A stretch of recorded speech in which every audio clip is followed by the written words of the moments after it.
Good morning. I hope all of you are doing well this morning. I am honored to get to be here with you today, and I am just amazed at the amount of awesomeness that happens every Tuesday and Thursday in the chat.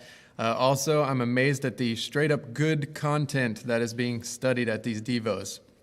I'm hoping and praying that I can continue that trend today and leave you with something helpful and encouraging based in Scripture today. Larry did an excellent job this Tuesday speaking about being kind and calm and responding correctly. Go check out that devotional if you missed it live on Tuesday. You can do that after this devotional is over today by going back to our YouTube channel, Facebook, and the New Hope Church podcast, which can be found on your favorite podcast app. Just type in New Hope Church on your podcast app and click the one with our logo. There it's gray and yellow. You'll find all of our devotionals and our sermons. It's a very cool and handy way to follow along with the messages being put out here at New Hope Church. If you don't know me, my name is Jordan. I help out on the creative communications team. I serve as the online campus pastor here at New Hope Church. I am Pastor Tim's son, and I am not Pastor Carl Cherry. He and I look a lot alike, and we're very good friends, and people get he and I mixed up all the time. It's kind of a running joke we have around here.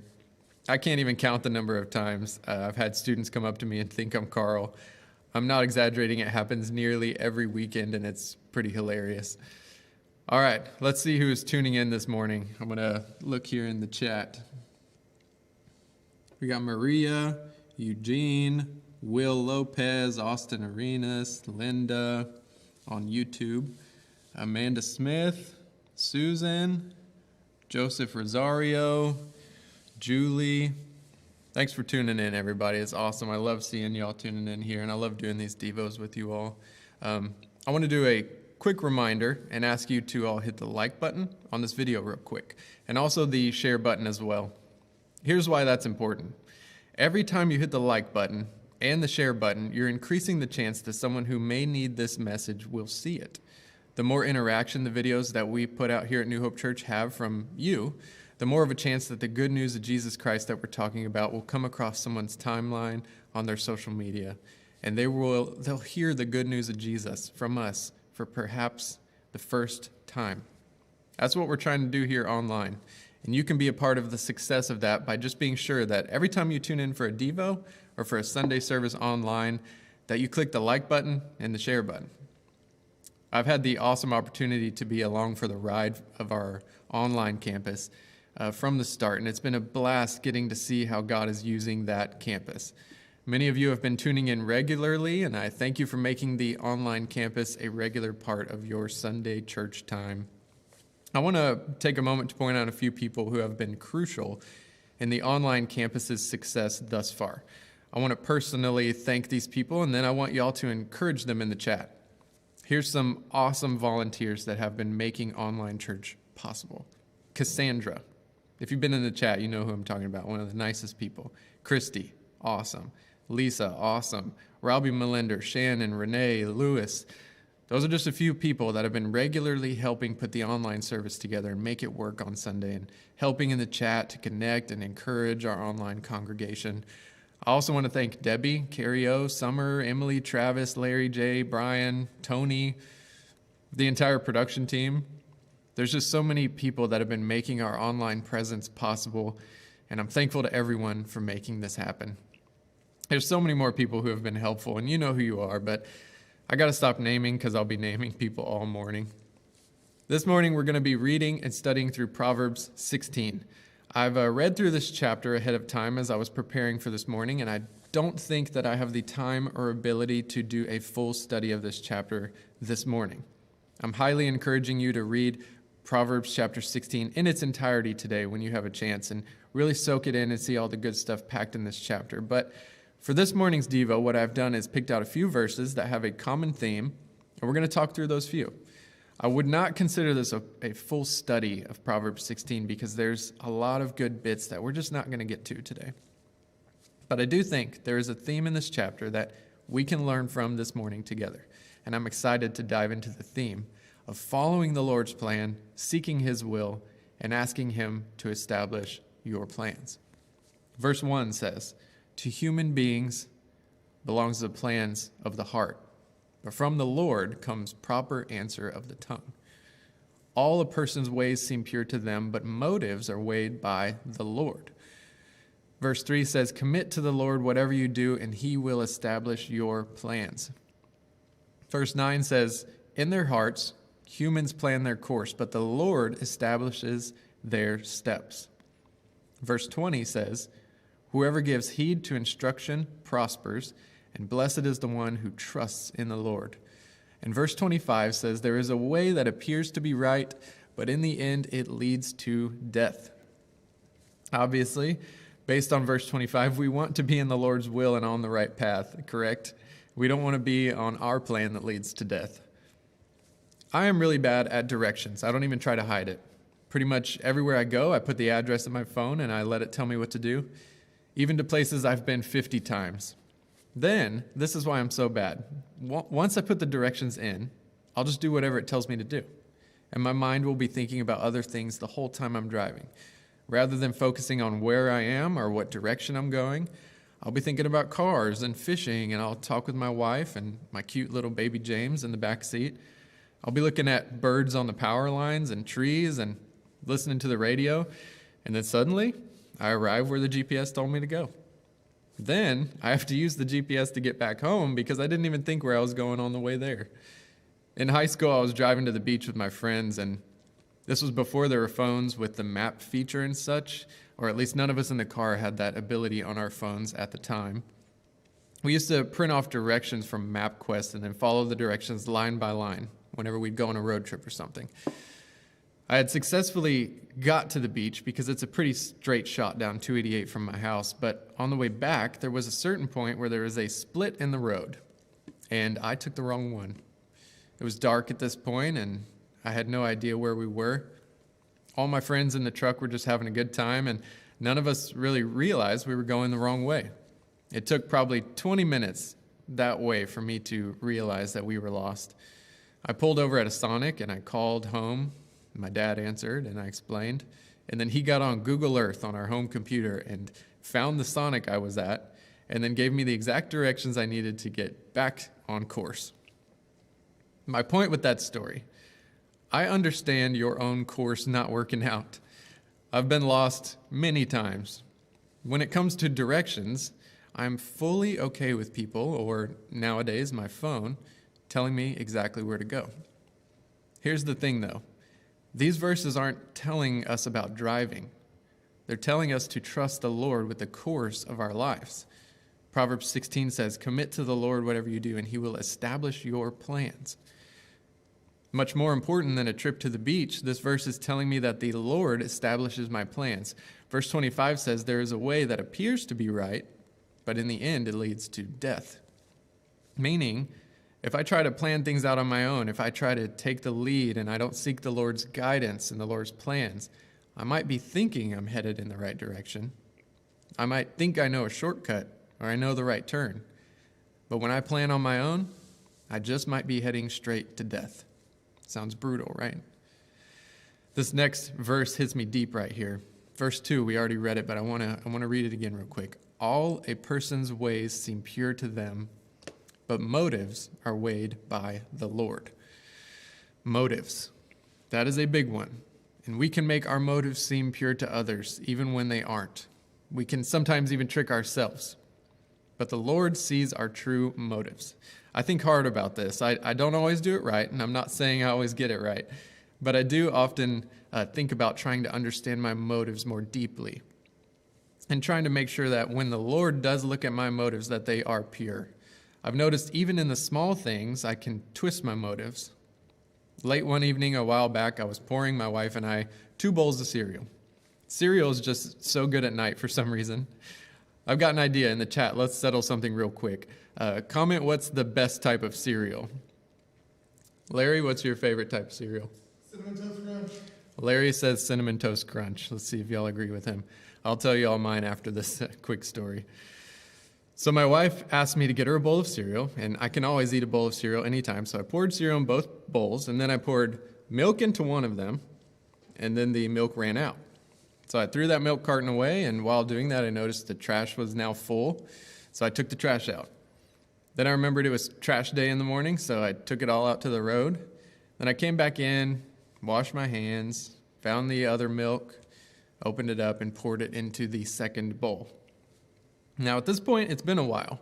One of these bowls was very soggy and almost room temperature, and the other was nice and crispy, fresh cereal. And my first thought was, as I picked them both up, I'm taking the crispy one. But as I walked over to her, I changed my mind. And this might seem small, but I handed her the better bowl without her knowing because of this that we're talking about right here. I could have taken the better one, and she still would have been thankful for the bowl of cereal because she's the nicest person ever. But you know who would have known that I didn't have the purest motives in that moment? Based on verse 2 that we're reading today, the Lord would have known. The Lord would have been the one weighing my motives in that moment.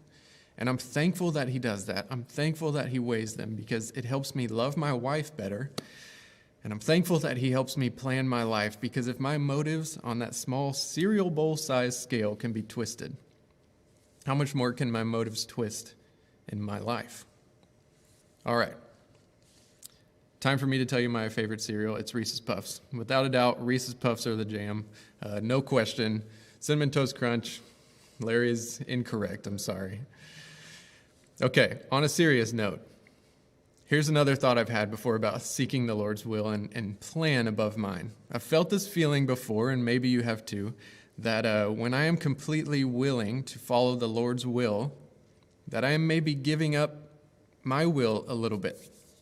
When I make my plans and I do as these verses tell us to do, I'm worried to give it over to the Lord completely because I think his plans might be too restrictive. They might be different than mine.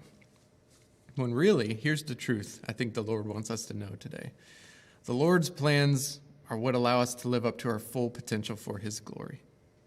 The Lord wants to use us and free us from the issues that we have. The Lord knows our potential and our purpose, and he knows the things that are holding us back. I saw a Mercedes ad a few years back. It's a true story. There's this mechanic in the Chicago area who loves cars and has loved cars his whole life. Here's the thing. He's completely blind and has been since birth. He works at a shop with his son and actually works on the cars using his hands to find the bolts on the cars and such with absolutely no vision. Pretty awesome, actually. Bummer part, though, even though he loves cars, he had never actually driven one at all. Well, Mercedes heard about this guy, and they sent him a letter in Braille. He reads the letter in the video using his fingers with the whole shop listening in. And in it, Mercedes invites him out to drive the Mercedes AMG SLS in the Salt Flats of Utah. The idea is that when he's in the middle of the Salt Flats, he can drive as fast as he wants. And he's safe because the area is so large and flat. He can do the thing he has always wanted to do, but that his blindness has not allowed him to do. In the video, they show the father and his son, who is driving at this moment. They're driving down a hill towards the Salt Flats that day to meet up with Mercedes. In the distance, the flats go on as far as the eye can see, and the father says, "What do you see?" And the son says, "I see where you're going to be driving." He then gets in the super fast, bright green SLS Mercedes and is shown how to use the paddle shifters and such by the representative there. Then with only his son in the passenger seat and a walkie-talkie in the cup holder, he starts that thing up and takes off. The car begins ripping across the Salt Flats. The drone they're using to film the car, it can't even keep up. The dad, who is literally driving blind, asks his son, "How fast are we going?" And his son says, 110 miles an hour. The dad gets the biggest smile on his face. It is an awesome video, an awesome ad. Almost made me want to buy a Mercedes, but I'm way too cheap for that. Here's what I want to say to you, and what honestly I want to say to myself this morning as well. We might feel like the Lord's plans are going to have us driving on that one rainbow road level of Mario Kart where the road is 3 feet wide and you're just trying not to fall off the whole time. But really what the Lord is saying is that inside of my will is where you will be the most effective, where you will see the most blessing, where your sins won't hold you back from your full potential because they're forgiven, and where you will feel the most satisfaction possible here on this earth as you live out your God-given purpose. Inside of his will, you are free. Just like the wide open Salt Flats in the video made it so that man could drive 110 miles per hour without fear, I believe we can seek the Lord's plan and ask Him to establish our plans without fear, knowing that they will be greater than anything we could do alone. Thanks for joining me for this devotional today. I've got a favor I need from you all. Right after this Devo, in just a moment, I'm posting the invite video from Pastor Tim onto all of our New Hope Church social media, the Instagram, the Facebook, the Twitter. What I need you all to do is go share that. As soon as you exit this video, hang out in the chat and all that, but as soon as you exit it, just take a moment, go to your social media platforms and share those videos. Tag people in them, light them up in the comments. Let's invite some people to come join us this Christmas Eve. It's been a tough year for a lot of people. Who couldn't use an intentional invite from a friend and a celebration together this Christmas Eve? The cool thing is this. If someone is in the higher risk group or doesn't live in our area, out of town, out of state, or just doesn't feel comfortable joining in person yet, that's all right. They can come join me online on Christmas Eve.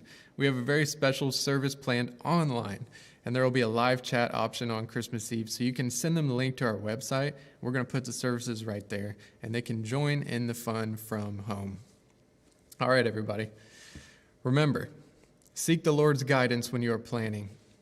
Ask the Lord to establish your plans. Be pure in your motives and always trust in the Lord. Thanks for tuning in. I'll see y'all this Sunday online at 9:45 a.m.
Amen.